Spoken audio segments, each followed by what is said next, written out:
man, is this looking awesome. That suit is so perfect, man. Like we had a whole conversation about Superman suits here, and I was admittedly talking about how I never really pay much attention to suits. I don't. I'm such a wardrobe guy, dude. Yeah, and people were like doing so many videos about this, even when it was like not fully revealed, just the close-ups and like videos of huge view counts about like, whoa, look at this. I'm like, it looks like the same one from No Way Home at the end, but okay. And then when Tom Holland does come out and you're seeing it, and then but also on the set photos, wow, it looks pretty fucking. It's like seeing the old Christopher Reeve, like just standing around. You're like, that's Superman. This feels like best Spider-Man. And a lot of the set photos that they are doing, like there's some epic set photos that they have. The practical swinging, the explosion while he's swinging in the middle of Glasgow. Whatever Sony, all the shit they've done with like their stupid Morbiuses and Cravens and whatever the hell. We've got a fan out there that's sending us videos directly. He's on the ground. Like we got a Scottish fan that's so awesome. Tagging us. Check it out. So awesome. And I don't use Twitter as much, which is good. But if you do, there's some really cool stuff he's been sending us. But they are already making it feel like it's going to be an event. Yeah, a year of Spider-Man, and it's dude. not relying. I mean, yes, there's Punisher in there. Like, here's the cool thing about what they're doing is they have Punisher in there, and he looks really cool. Like he does, very different than what we've been even seeing from him on the. Did you see the video today at the rap where Punisher John Bernthal's speech? Yeah, beautiful. Yeah, so John Bernthal. Yeah, and so. He looks different there, like really clean Punisher logo with a beard. And I like the way the look. The rumor is that it's actually not like a demon from Mr. Negative's crew with the tank. They actually think that's actually Punisher's tank. I don't know why the demon thing would be there. Dude, there's an incredible run that so many people hated. A certain group of people hated. Took over the hand. Yeah. Oh my God, if they do that story, that's one of my favorite Punisher runs ever. That just blew my mind. Controversial run. I think my second. Controversial is divisive. It's my second. I think it's my second favorite Punisher run of all time. Really? Okay. Oh, that's such a good idea. If they give him that power and they let him actually be that like anti-hero to the scale of like overpowering, that would make the Hulk fight. I love that idea. That's fun. Yeah. And that comic is so good. Some of the Netflix shows are super important. Yeah, I mean, it's kind of weird. It is funny. Sony Marvel hybrid is making the it's Netflix making show. Netflix Marvel hybrid super important. Not mad at it. But so while they have that, and while you have the announcement of Hulk, this is what's so cool about why this is feeling like an event is because it's just Spider-Man. That's the thing that's making it feel like an event. It's Spider-Man. August 8th, right? I have no idea. Photos started on the 1st. Spider-Man Day was today. Today. So Spider-Man Day is August 1st or July 31st. It's August 1st. And so photos started on the 1st, and now it's been 8 days. We're still talking about just Spider-Man. And I love that point you just made because we're going to get another wave when we see Punisher with him. We're going to get another wave when we see Ruffalo show up. Yeah. There are rumored like 7 villains. They have so much to play with for the next 360 days. Yeah, they have, so the villains that they do have, I actually wrote them all down. 1 sec. Are they confirmed or are they still a rumor? A few of them are confirmed. Okay. They have, Mando is returning, and he actually posted I saw the Michael Mando post. He posted a photo, too, of, first he had one like the Scorpion toy, like the generic one, and then he had one where he... Behind Venom. Yeah, he takes on the symbiote one. Yeah. Right? What is that one called when he's Venom? I totally forgot the name of that. It escapes me right now. I read it. It's pretty good. Matt Gargan with Venom is exciting. I think that'd be a fun way. If you bring Matt Gargan in here, make him a viable threat, introduce the symbiote in Secret Wars, have Spider-Man 2 have the symbiote maybe leave Gargan, go to Spider-Man, or have Spider-Man first. Just use that in some way and do a trilogy that leads to the third movie having Venom. That'd be awesome. Okay, so yeah. All right, here's who they have. Punisher is in here. Hulk is confirmed to be in here. Yep. Things we have already dissected on this podcast before. Okay, villains: Scorpion. So excited. Ramrod. Yep. Tombstone. Yep. Tarantula. Boomerang. Street level for days, utilizing a lot of the goodwill from your friendly neighborhood Spider-Man. A lot of villains you could, like Ramrod won't be a major player, but he'll be good for like a montage. I think it's going to lean into the crime element because, I mean, when I hear Tarantula and especially Tombstone, I think street level crime that's going to probably lead to, because Punisher, Kingpin.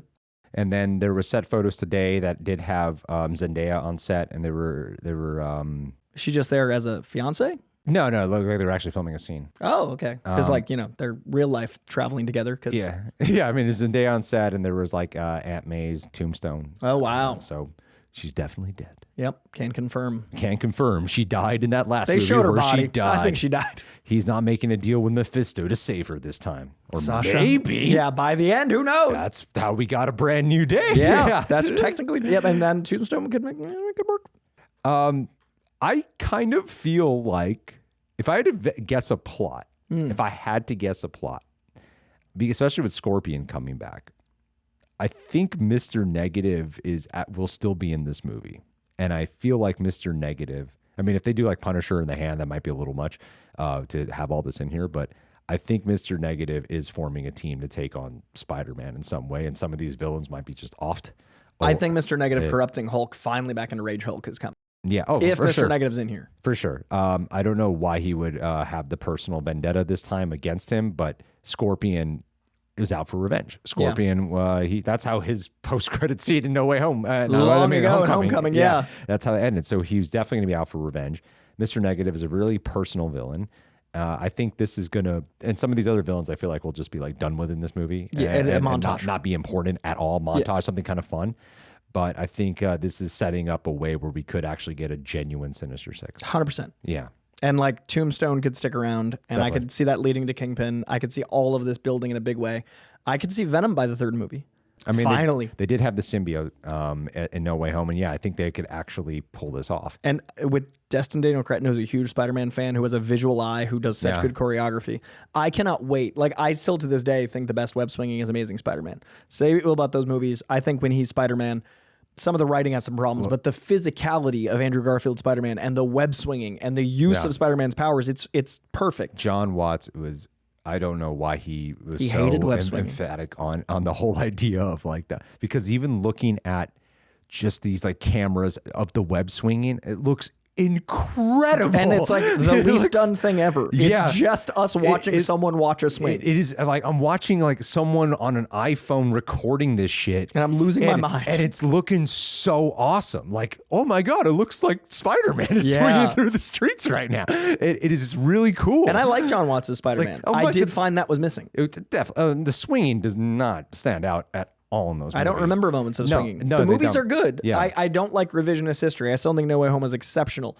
I miss him swinging. Yeah, no, the swinging is a big, like Toby's have a great handle on the swinging. But yeah, like he's like swinging away from the explosion. I'm like, wow, this looks so cool. The shot when he's coming around the building and he's just got all this vert, I'm like, it's Spider-Man. And it's also like a cool way to promote it in the Tom Cruise sense. Yeah, of like stunts. They're really doing it. He's really doing it. And we're having this reversal go back of we want more practicality. And I think that's so healthy. And with Spider-Man to pull off the swing to make you feel like the way you want to watch Superman to feel like a man can fly, you want to watch Spider-Man to feel like a man can be zipping around the city.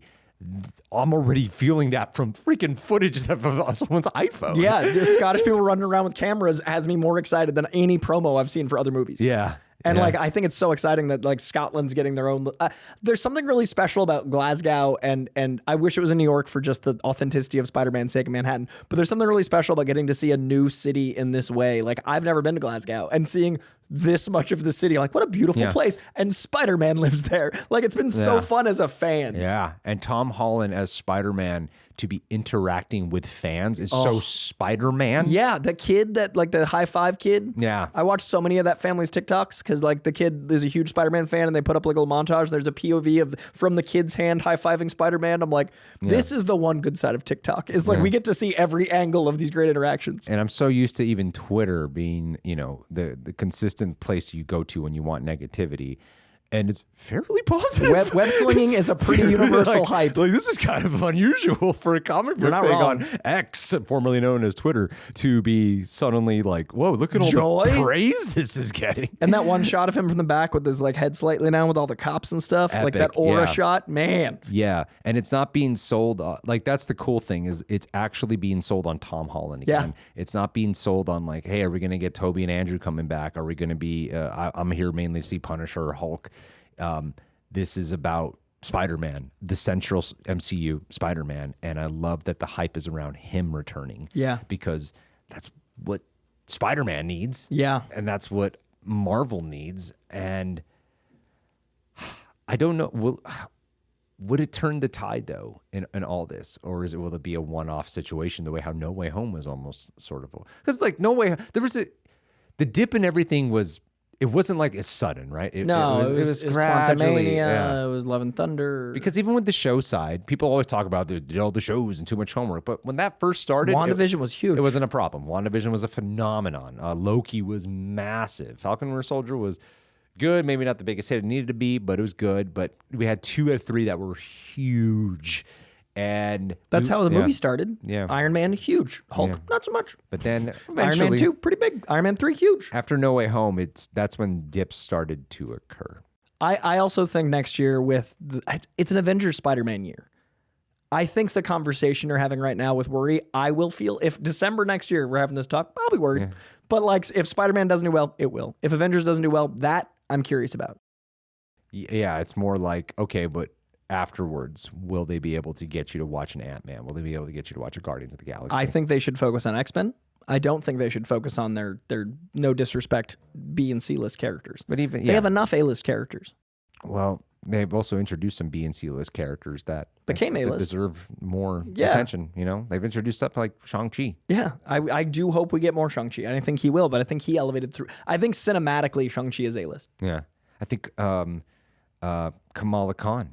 Iman Vellani is one of the best castings they've ever done. I think we're more likely to get an A-Team or a Young Avengers or Champions with the Kate Bishops and the Iman Vellanis and those. Oh yeah, I love Kate Bishop. Same. I think Haley Steinfeld's incredible. I like Yelena more than I like Natasha. And I think that is likely. A new Avengers, a Young Avengers, and an Avengers going into Doomsday. And what we get after Secret Wars is the question. But they need to make sure those are quality. They need to not just do well. They need to be good so we feel like they're important again. Because, Feige's out here saying, like, Endgame was about endings and this is about a new beginning, Secret Wars and all that. I think it launches a whole new universe. But how do you pitch that to an audience who has already lost... I don't know how to even, as someone who follows this, wrap my head around the idea that this is about a new beginning because I still feel like I need all this other context because it's also there's no way it's only just a new beginning. It's also an ending. You make Doomsday a big conflict and you make it a villain story and you try to do even more than the Thanos thing with Dr. Doom because we're just meeting him there.